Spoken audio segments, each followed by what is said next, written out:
All right, Aspire leaders and Teach Better family. For those who are watching on YouTube, you will know and see on my face that I am downright giddy for this episode for two reasons. Because we're celebrating that this is the 300th episode. Yes, I said 300th episode.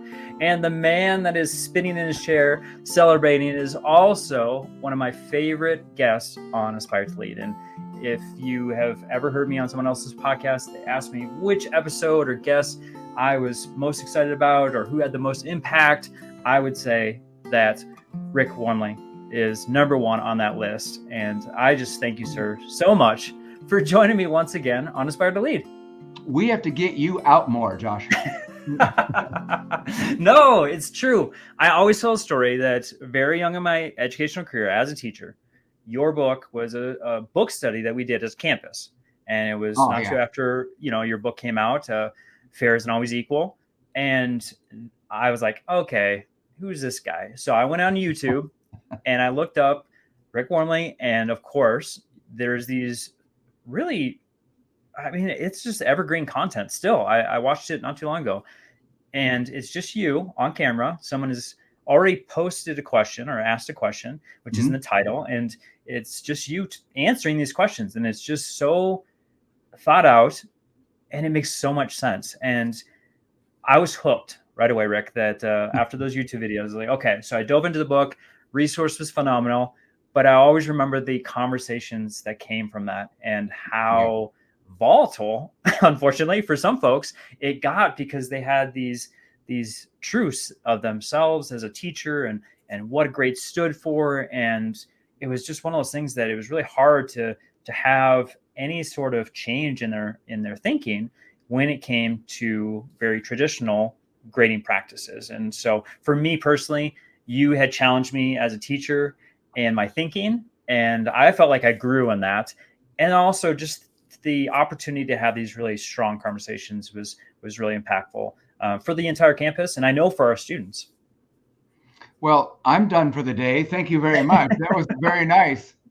As we were mentioning before we went on the air, to any educator, to know that ideas shared or used and transformed means everything. It's the world. Yeah. It keeps you going for the months on end where you don't see that. So thank you very much. You've given me a gift today. Thank you. Yeah. Well, Rick, you've done a lot for myself, and I just appreciate your time, not only for the first episode, but for today, because like I said, I was very specific about who I wanted for the 300th episode for Aspire to Lead.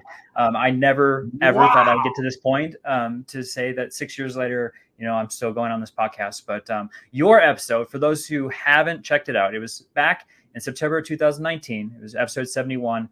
And Rick was on fire. He was amazing. He talked about assessment. We talked about his book. But I will just note that for folks who didn't hear this part of it afterwards, Rick gave some very inspirational words. And I will want to highlight the fact that Rick was a huge inspiration as to why I wrote my book, Aspire to Lead, and gave me the confidence firsthand to say, like, hey, you should do that. You have something to say. Even when it was very small in my mind, that conversation was so impactful that I literally started to write after my conversation with Rick. So I wanted to highlight that, Rick. That's really a powerful sentiment, that you felt like it gave you something to say, like you had something to say, and that you found a voice. Yeah. Educere, the root of educator is educere, and that means to draw out. And I'm just struck by any educator. Their goal is not to, give you lots of content, but to draw out of you your potential, your future, your very best self. And, that feels like, it sort of happened with you there, but shouldn't that be a goal for every classroom, let alone every building leader and district leader, is how do I draw out the future, the very best potential in all of my colleagues, my students, whatever they might be. So I like what you said there. It gave me voice that I had something to say. Yeah. Well, if Rick Wormeli says it, I go with it. So to have that. Let's talk about stock investments and real estate. No. That'll be a post-recording conversation for us. But no, I appreciate you so much, Rick. I know I'm sharing a lot of love your way in this episode, but I really do truly feel that it's necessary. And I want to touch on just really, if you think about the world, how things have changed since our first conversation. I'm just curious about the landscape of post-pandemic and the world of assessment, and kind of what are some things that have been major challenges, now that we're back in schools. I'm just curious, what that looks like for you. Well, I continue. I don't have my own classroom, my own building. I continue to work with schools around North America and around the world. And DoD, Archdiocese, Seventh-day Adventist, independent schools, charter schools, public, private, Yep. Air Coast, whatever it might be. And you see some of the common trends. Yep. One of the things that I think COVID opened a lot of people's minds to this is that they used to rely on the trappings of their personality and the school ritual, getting up, getting out of bed, going to the bus, the car, the walking to school, and going through the class regimen. And they were getting by on that. And when COVID happened and people had to teach online or teach a little bit differently, they realized, oh, I should teach the way the brain learns, the mind best learns, not just the way to manage the classroom. And that fundamentally turned a corner for a lot of people. It was a big, steep, rocky climb, a hill to climb. But I realized that I can't just shrink wrap what I do in my classroom and put it through a camera lens and it pops out the other side and expands out to whatever the child's situation is on that side. And it's just as effective as it would be when they were here. And then some kids were turning off cameras, and absenteeism, was up. And also, so I think that was a sort of a positive, that came out of that. But one of the other things that came out of that was in the assessment world, I have to actually assess you on what you've learned, not what you've done. And that has all kinds of ramifications in generative AI as well. But in the moment, we're saying, oh man, I should teach in a developmentally appropriate manner. I should really emphasize learning, not jumping through hoops, because we don't have time to mess with that. Along the same time, though, about 21, 22, and definitely last year, 23, and this year, 24, and going into 25, people have been saying, oh, we've got to speed up learning. We've got, like I just read a most recent research report that says, young adolescents or middle school are about a full year behind. And some have said that about elementary students and maybe early high school as well. And so we're going to hurry up and get you up to speed. You can't hurry learning. It does take time and dedication and resources to do that. But some communities with ESSER funds ending in the States, at least for those of you aware of that in the United States, and other COVID funding things, it's ending. And so we're not having those resources to do the work that still needs to happen. So I think we're still committed to students being successful, but we're removing the very things that we were using that were helping us move forward or move the needle, in that regard. So I think that we're going to go back to a place, if we haven't already arrived there, wait, how do 10-year-old brains best learn? And let me do that. Or 16-year-old or 7-year-old brains, let me do that. And then let me give additional resources as necessary without taking away the meaningful things that students, they come to school to for that very purpose. For example, I don't double up on math and reading courses to get you ready for a state or provincial exam.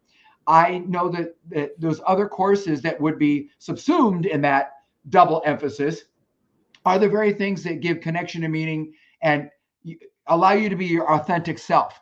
So if I take that away from you, then why should you bother? There's no engagement.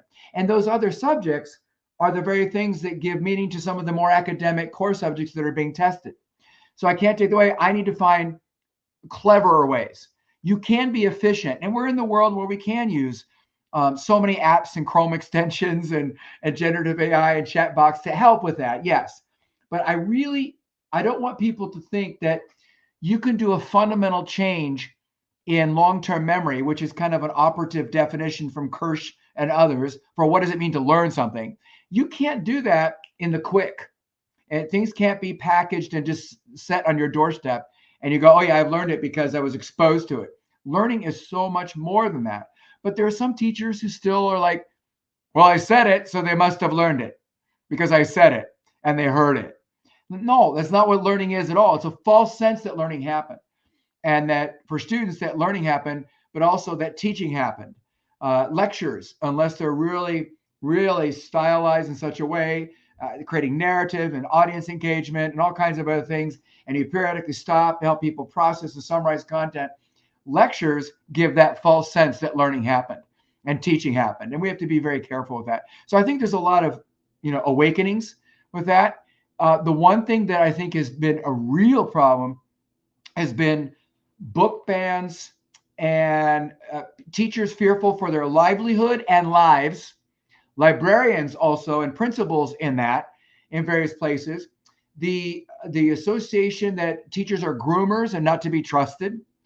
And this is also in science. It's not in medicine, not just in teaching, but a loss of respect for the professional, that you have professional expertise and wisdom and insight in a given situation. No, I read a low, conspiracy piece online, so I know better than you. Even though I'm the one that studied so deeply about how the mind best learns, I am the one that has dedicated myself and thinking creatively about this. You automatically have a suspicion because somebody has a professional degree. That's really grinding, and it's not the way forward for so many communities. So I think we need to reverse that and to prove to communities once again, like we haven't been doing all along, that we are professionals, we know what we're doing, and that parents, there are wonderful ways, and community leaders and business leaders, wonderful ways for you to share your wisdom about your child and education in your community, but for us to work together, not as adversary, but as advocates of one another. So that gets back also to the civil discourse that comes with political toxicity and other things. But for right here, right now, that's demoralizing. And we've got so many classrooms without teachers. I've been called into a number of schools just in the last 3 years, let alone right in the middle of COVID, but even the last 3 years and even in 24, we couldn't find enough people. So we heard these people talking about books they loved in the garden center at Home Depot. So we hired both of them to be our high school English teachers because they like books and they seemed like they were decent people. And when we fingerprinted them, they cleared the records. They were okay. But wait, no, where's your pedagogy, your craft? They've got none of it. So they invite people like me to come in and try to get them up to speed. And, it's a really difficult climb when you're building the airplane while it's in flight, which a lot of us do.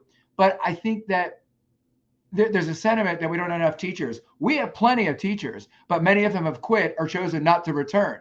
So we've got to change those teaching conditions so we get the really highly qualified people in the class and not people who are just winging it with no professional background. I've said a lot there, but those are just initial observations coming out of COVID era 2020 through today. I told you a lot has happened since the last time we talked. So I knew there's going to be a lot of challenges. And I think, Rick, that really highlights all of the many things that you do. I know that myself and some others really kind of pigeonhole you into, Rick is the assessment guy. He does standards-based grading. But I know that you also assist schools in so many other areas. So I would like to highlight a couple of things that you said because, there was probably a good number of things that you have seen just as far as challenges. And I couldn't agree with you more. I've seen those firsthand as an administrator on the campus, everything you said. But I would like to touch on the generative AI, just the integration in schools, because I right now, there's a lot of fear with that. And, how is that going to change the landscape of the classroom, the school, as a teacher? Do I lean into that because it's something that they need to know, or is it something that I just ban and say you can't use in my classroom? So when you're working with schools, specifically with AI, what are some of those strategies that you like to share to help them through such a advanced technology?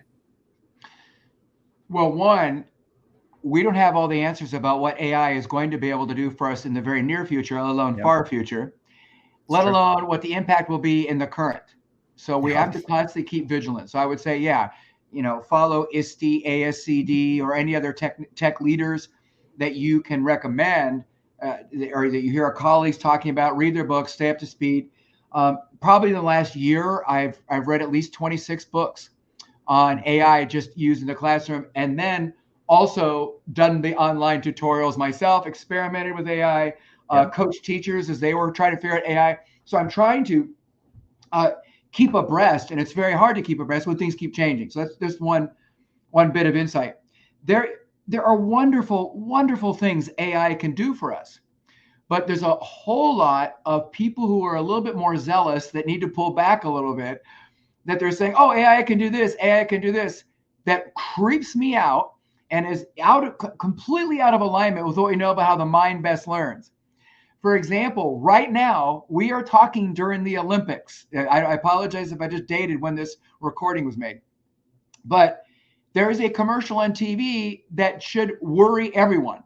And I won't name the product or anything, but it's about a generative AI where the father or somebody is asking the AI chatbot or new entity to help his daughter write a letter of support, and how this one Olympian inspired them to do that. So they write the letter for the girl, and she just kind of finesses it and then sends it off.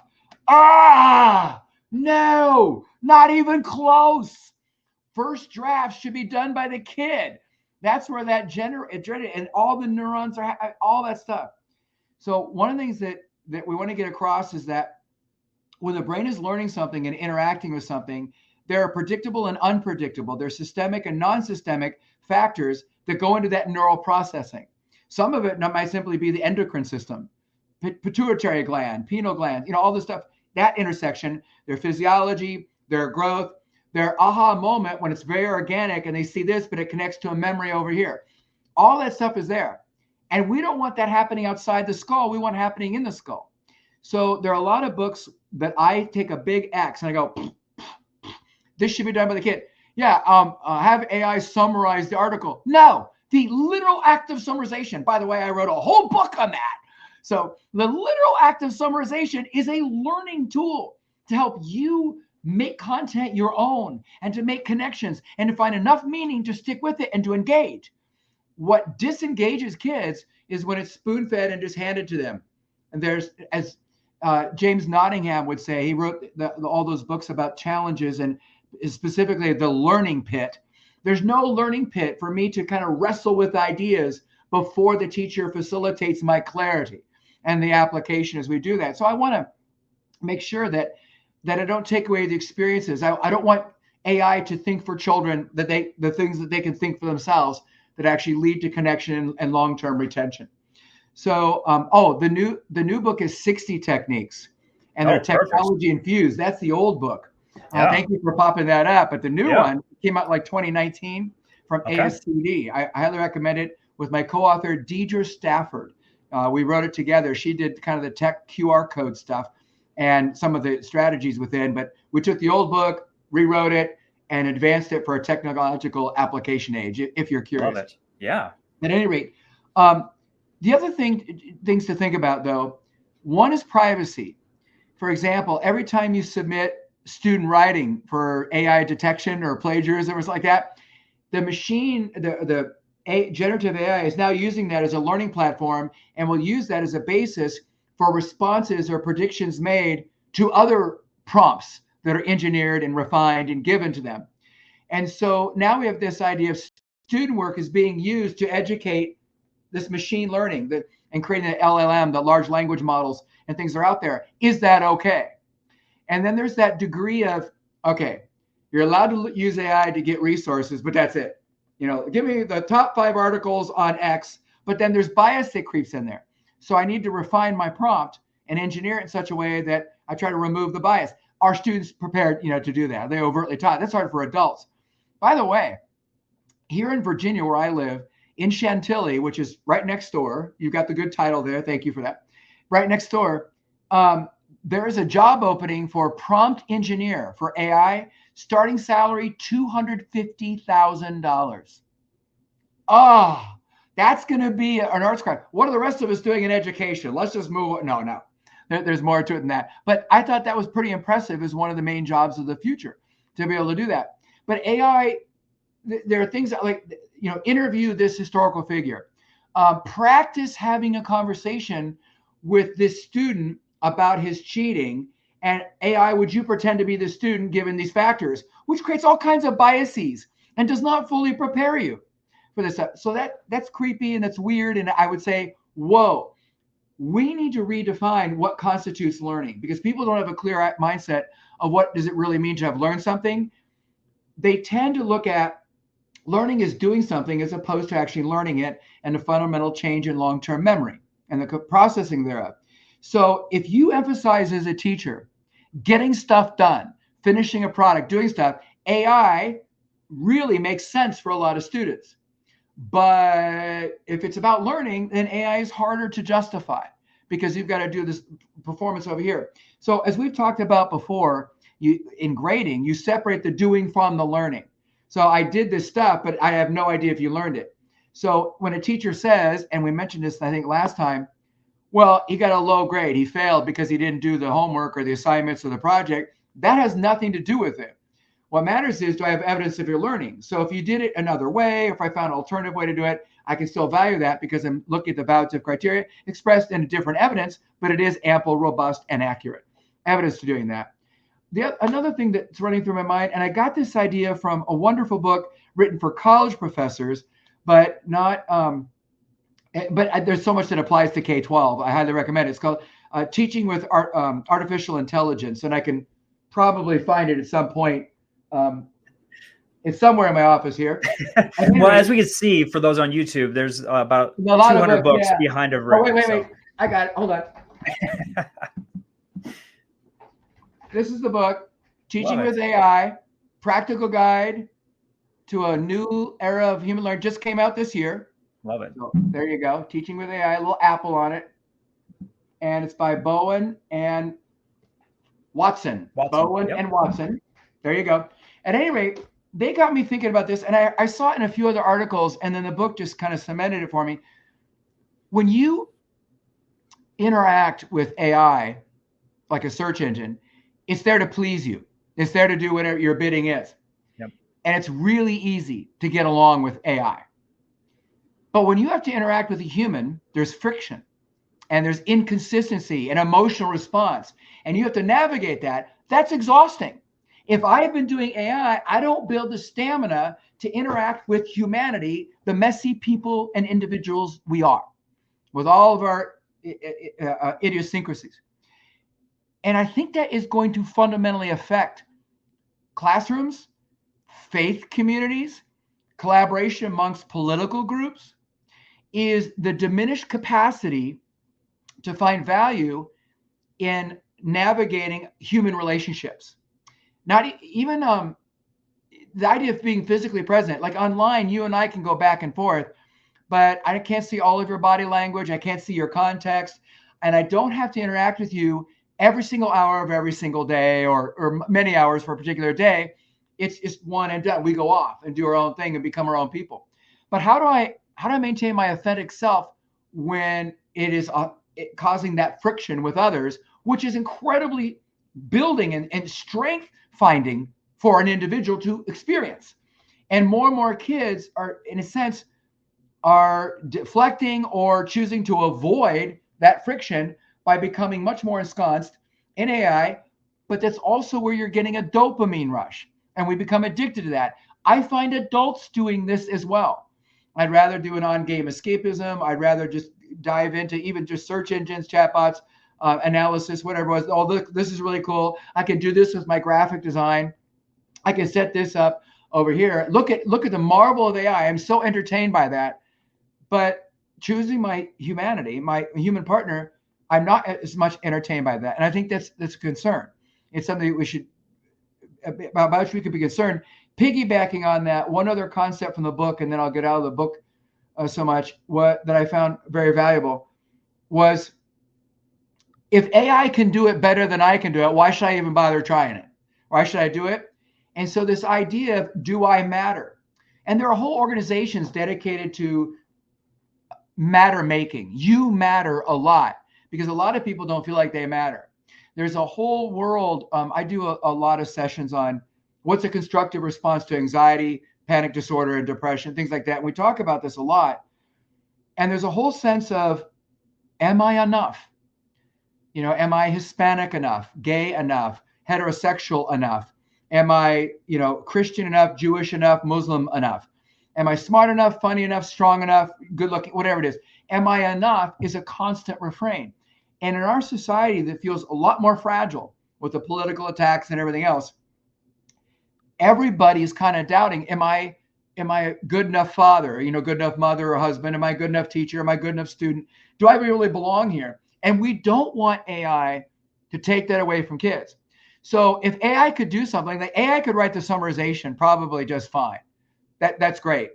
We could do that. But that's not the goal. The goal is that you're able to do that and that you matter, and your summarizations written for that audience and that purpose have a reason to exist other than one more thing a teacher asks you to do and jumping through hoops. So the idea that the things we teach actually matter in their personal lives, allow kids to be very authentic and to find that voice is going to be huge in that world ahead. And we want to be very careful that AI doesn't diminish that in any way or destroy that capacity. Having said all this, remember, there are whole jobs where you have to prove that you're good at working with AI. So I can say learning is about learning the tech tools, and doing the artificial intelligence is great, so you're ready to do the working world. But that's not the full preparation for the working world. We have found over and over again that liberal arts education and all the other subjects allows you to think critically about the AI tools.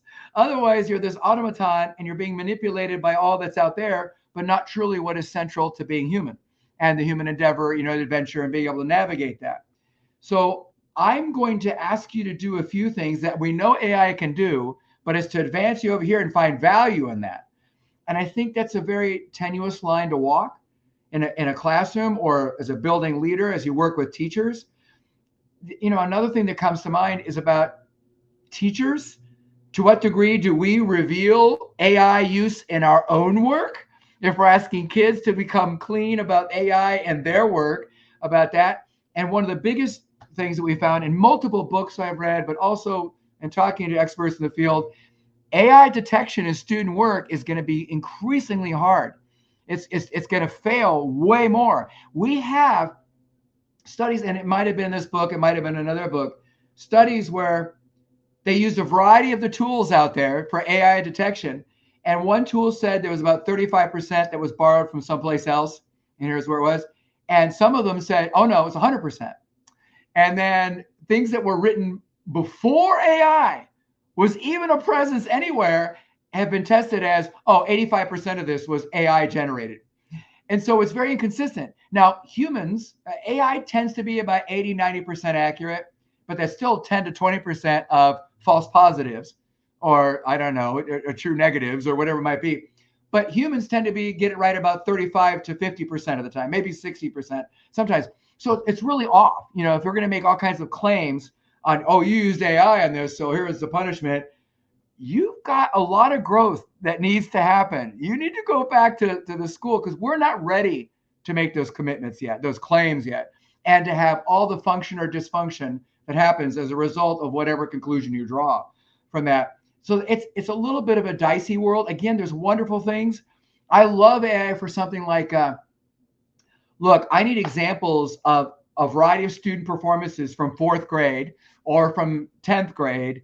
One is kind of a 4.0 level, one's a 3.02. Can you give me some examples I can share with students? I need to get that really quicker rather than me figuring that. I think that's cool. I think, I need some graphics that show this, because this is my concept I want to do. I'm thinking about teaching kids about using anime and manga novels and graphic novels as they portray historical events or scientific processes or math concepts. Can you give me some tools, Canva or something else, where I can use the tools for kids to create their own graphic novels? But the kids are doing the construction, not I put in a little prompt that says, make me a graphic novel about X and do this, and it suddenly pops out. That's not a good use of AI. So anyway, those are just some rambling initial thoughts about AI. You want to riff off of some of that? Oh my goodness, there's lots. I actually wanted to talk specifically about just the friction with humans. But before I dive into that, Rick, I wanted to touch on something you also said, which was the creative process and how that's important in school. For me personally, when I was growing up, the only reason I went to school was for art and for athletics. So I can attest to that. And it's still today. Like, I don't get excited unless I have creative outlets.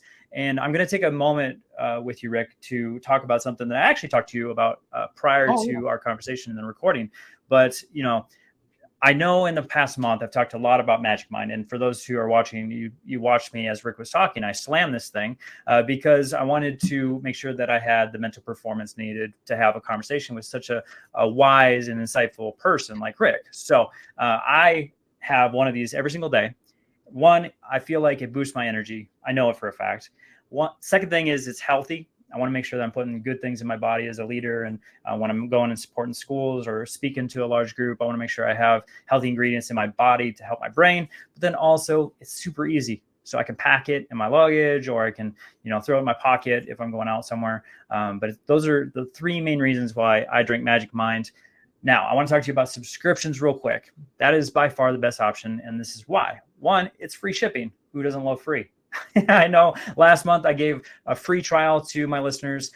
So hopefully you got a chance to do that. But if you want Magic Mind each day, I always do the subscription month, the monthly subscription. It's free shipping, hassle-free home delivery every month.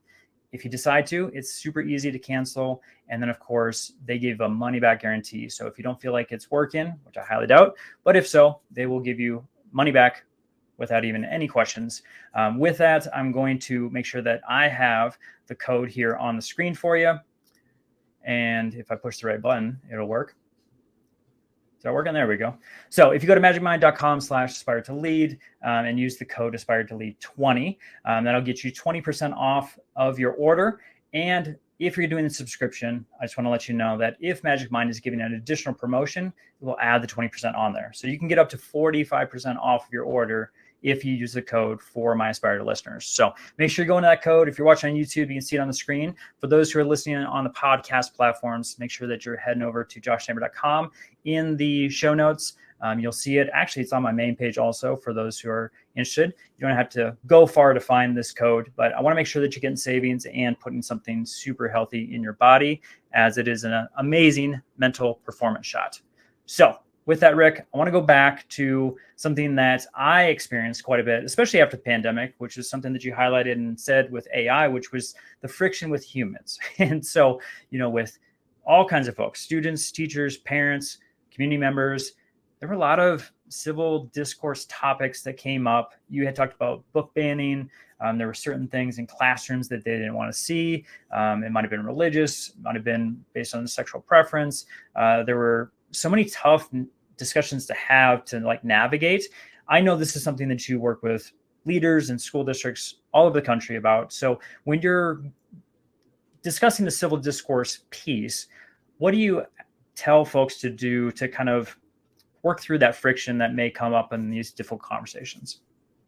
Well, before I do that, I just want you to get down to your local Piggly Wiggly and pick up the new flavor of sherbet ice cream, blueberry, the new Piggly one Wiggly right there. That's our sponsor. Moving on. Hey, I have some ties. The Stamper family has some ties to Piggly Wiggly, so I'm a fan. Well, what's interesting is that my dad had the #1 TV show in New Mexico in the late 50s. It was kind of a riff on Saturday Night. It's sort of like Saturday Night Live before Saturday Night Live became Saturday Night Live. But he used to do that as the host. He would pull up the new product from the local Piggly Wiggly and have to explain it. And now back to our dance team. So I'm being back my to you, dad. Rick. Just tribute to my dad. He's still alive. I'll show him this later. Awesome. Anyway, so if I'm getting clarity on the response, it is those things that we might advise leaders to help with that civil discourse as we're moving forward in some of those third rail topics. Yep. Well, the first thing is, I get emails, sometimes phone calls, pretty much once a week, maybe more sometimes, from leaders and classroom practitioners who say, we had an incident, we're not allowed to talk about it because it could exacerbate, blow up, and we don't have the skill set to deal with it. Yep. And students are starving, and they are so hungry for adults to model, how do I handle this thing and navigate myself? You don't even do it. You don't even handle it. And it's just going to continue to exacerbate and become worse and worse and fester if you don't do that. And teachers are too.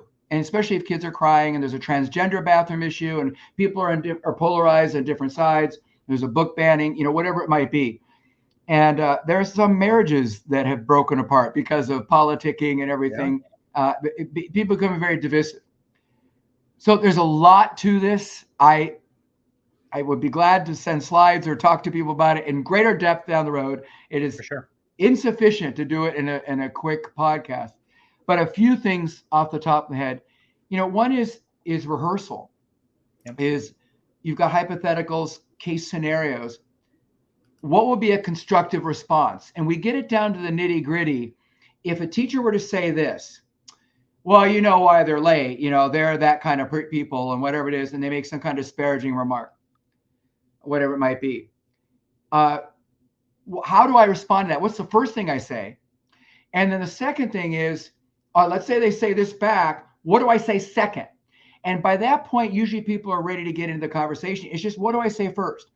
I am so afraid that I will say something wrong and it will blow up. I'll be out of my depth. I will insult other people. I say nothing, which is a form of consent and complicitness in the hurt that was caused.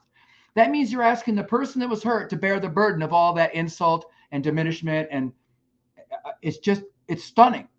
But it does come from a place of privilege. I'm in a position where I'm male and I'm white, middle class. And so there's not a lot of people who are sexist towards me or classist because they realize I am not impoverished. They don't think whatever stereotypes are associated with that are so negative. I'm not somebody of color. I'm not somebody of that other religion over there. I'm of this religion that seems to be the same one or whatever it might be. So I can move and go about my day being myself, whereas the others cannot. So I'm going to ask first for people to rehearse ahead of time, because if you don't rehearse ahead of time, your responses in small groups, and I might say something, go, well, I wouldn't say that. I might say this. Oh, that's really good. The sum of us gives dimension and is better than the one of us. But if I've done the rehearsal, the early work, when it really happens or something close to it, I know where to go with that. I don't walk away going would have, could have, should have, and then try to pick up the emotional debris the next day. That's not going to work. So that's one. The other thing is, I think it's okay if something is really overt and hurtful, whether it's institutional, systemic, or individual, that you do a specific desist. I don't find that funny. That is offensive. You need to stop now. I mean, that kind of thing, very direct, you can do. But I think there's also a place for speaking in such a way as to keep the conversation going, not to shut it down to prove you were right and they were wrong. That sort of thing. Jim Knight, who's wonderful with instructional coaching, of course, he talks about, you try to ask questions where you're not trying to prove somebody wrong as you're doing that. I'm going to ask questions, say, hey, can you tell me more about where that comes from? Does it come from a place of nurture and support, or does it come from someplace else? I wonder if you would say that about this kind of person, to their face, if they were present. Oh, you wouldn't? Or this one I love, it's kind of a pitch back. When you say that, it comes across like this. Is that what you intended? Was that your intent? No? How would you like to rephrase that so it gets closer to your intention and is in alignment with your values? There are lots of times when, we have to confront people with their hypocrisy, but it doesn't always go well in education. And so I want to be gentle about confronting them.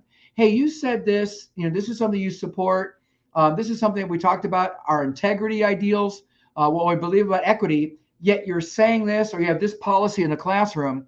Can you show me how you reconcile those two? Because I'm struggling with that, and I need that clarity. In order for me to support you, I would just need that clarity. Now, I will tell you that there are sometimes people say things, and this is somebody just as an education leader, and maybe as a colleague too. They say things, but they're really masking something else that's really bothering them, and it's not this. And if I start responding to that superficial thing, we're never going to get to the crux of it.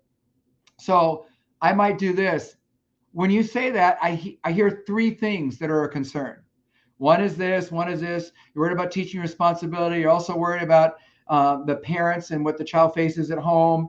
I'm being constructive in the way they described it. They were very derogatory, but I'm trying to put it in different framings. Which one would you like to talk about first? And so I need to boil it down because they're just bubbling up.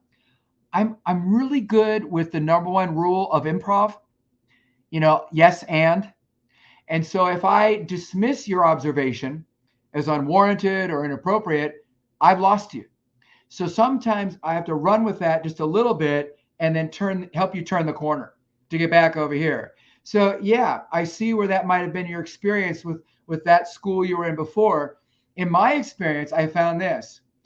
When I find that when I speak, or when we all do this, in the first person plural, the collective we and us, it feels like we're in collaboration and we have camaraderie.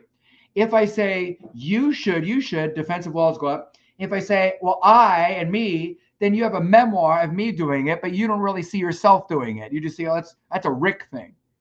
So when I say, we all really struggle with chronic disruption in the classroom, and this student has been very challenging. Is that what I'm hearing from you? So I'm rephrasing it. I'm doing that peer, feedback kind of thing.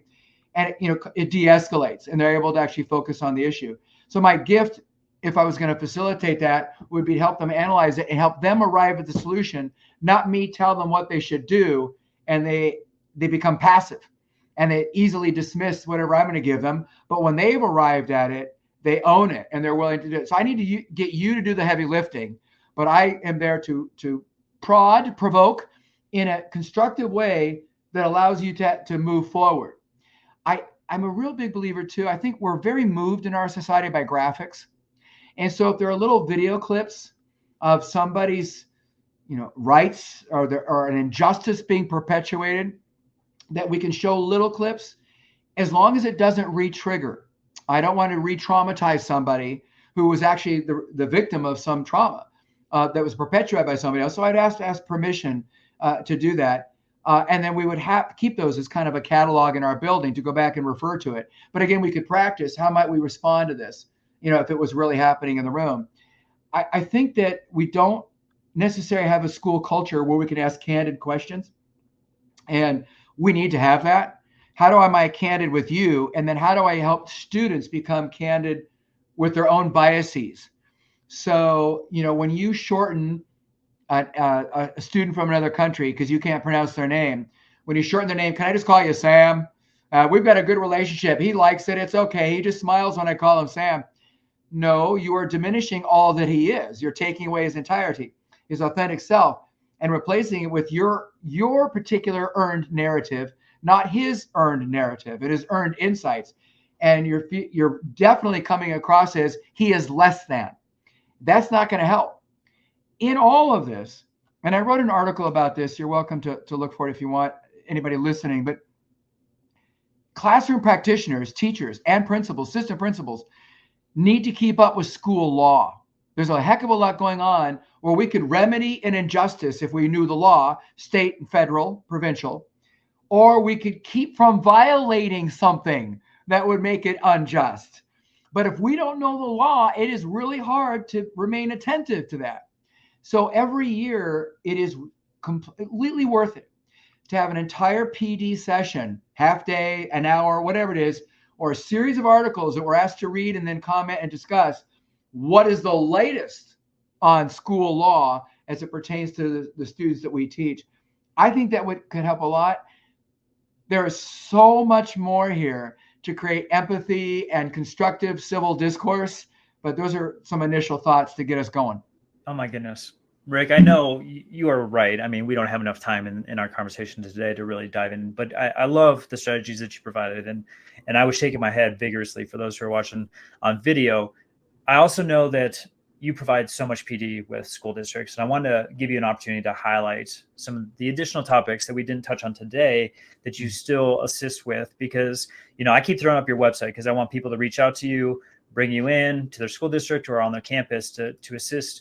But you are a man that wears many hats, and you have so much insight from your background.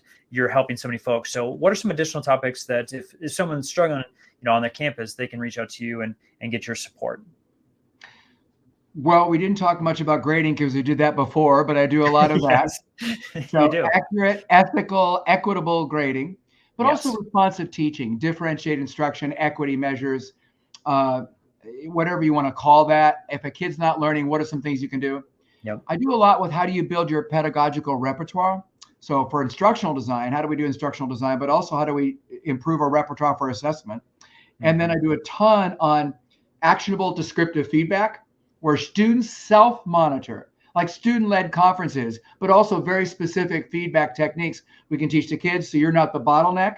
They can give feedback to themselves, to classmates, families can give feedback to children. You can give feedback. That's actually helpful. Way more than just +2, you had this, -5, you didn't have that. The feedback is so much far beyond that.